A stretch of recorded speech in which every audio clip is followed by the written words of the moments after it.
Not to play second fiddle to the Pixel 6 Pro, but the Pixel 6 might be the best device to buy from Google in 2021.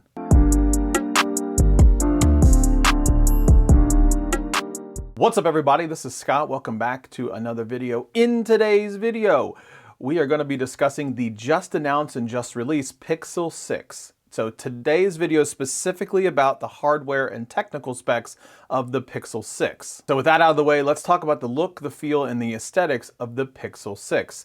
The Pixel 6 is a flat 6.4-inch Full HD 1080 by 2400 display that's made of glass and aluminum with the same scratch resistance Corning's Gorilla Glass Victus that we saw in the Pixel 6 Pro. Now, while this smooth display doesn't support 120 Hz refresh rate, it does support a 90 Hz refresh rate, so you're going to still get some of that nice smoothie goodness that you see from the Pixel 6 Pro.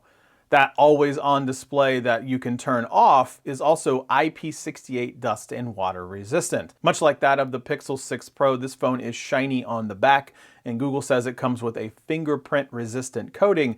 But I gotta be honest, it's probably gonna be a fingerprint magnet, and with that said, most folks should probably keep this thing in a case based on the way that it looks from the event. So I shouldn't bother the masses too much as long as you keep a case in this thing. There is a USB-C at the bottom with bottom-firing speakers with a dedicated speaker housed at the top of a thinner bezel at that top. According to the technical specs, Google says you can expect 24 hours of battery life and up to 2 whole days with extreme battery saver. You can also expect fast charging that comes with your device from up to 0 to 30% in about 30 minutes, which is a little bit different than the Pixel 6 Pro, especially with the Google 30-watt USB charger that is sold separately. The 6 also comes with fast wireless charging and the ability to share your battery just like you did with the Pixel 5 from before.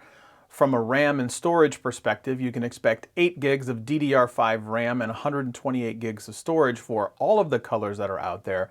But for the 256 gig version, that comes in stormy black and sorta seafoam only. The Pixel 6 also comes with the much talked about Google Tensor processor that's teamed up with a whole slew of security add-ons that Google talked about that was related to 5 years worth of security updates, the private compute core, the end-to-end encryption for Android messages, and also the encryption from an Android backup perspective. That Tensor chip is the first processor that's designed by Google, custom made for the Pixel, and it helps make the Pixel 6 and the Pixel 6 Pro the smartest and fastest Pixel phones that they've ever made in the history of Pixels.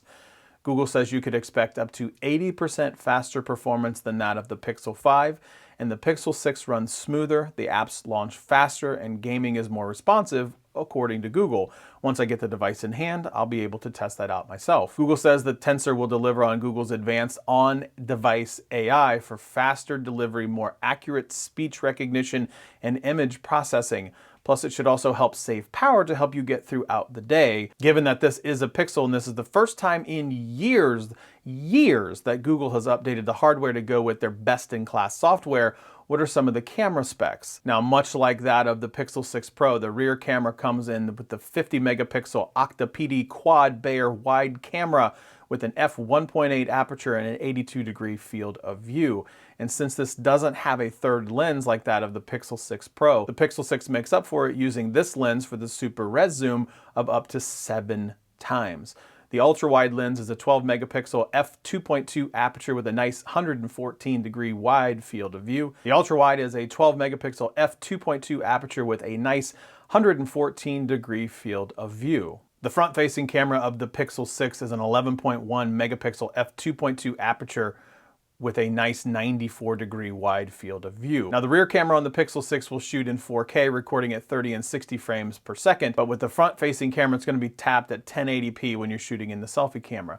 And I gotta be honest, it's a bit of a disappointment considering the Pixel 6 can shoot 4K 30 on its front-facing camera.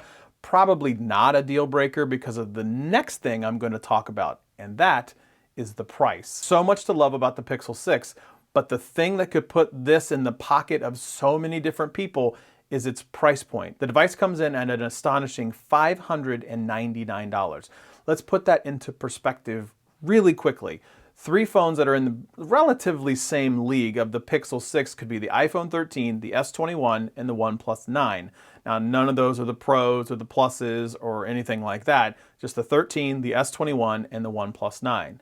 The OnePlus 9 still comes in at a $659 price on their website, which is discounted down from $729. The S21 on Samsung's website right now is $799, and the iPhone 13 on Apple.com is $799 as well. Even the iPhone 13 mini is $699, and the Pixel 6 undercuts that in terms of the pricing. So that means for $599, you're getting a device that is arguably better than Apple's cheapest phone of $699, which doesn't even have all the bells and whistles like that of some of the other models. So if we're looking overall, the Pixel 6 comes in at $200 cheaper than the iPhone 13, $100 cheaper than the iPhone mini, $200 cheaper than the Samsung comparable, and $130 cheaper than the Never Compromise OnePlus. I said it before, and I think the Pixel 6 Pro is the device of the year, but I think the Pixel 6 might be the best buy of the year at this point. And if you're thinking about getting one, don't wait. Just react and order now, and you can always return it within their return window. Google definitely has brought their A game this year with the release of the Pixel 6 and the Pixel 6 Pro. Now stick to this channel. Make sure you hit the like, share, subscribe, hit the notification bell over the next few weeks to make sure you get all update on all the crazy Pixel content that I'm going to be pumping out between this week and next week and probably the week after. So that's it. That's all I have. As always, like, share, subscribe, thumbs up, leave a comment below, and we'll see you next time.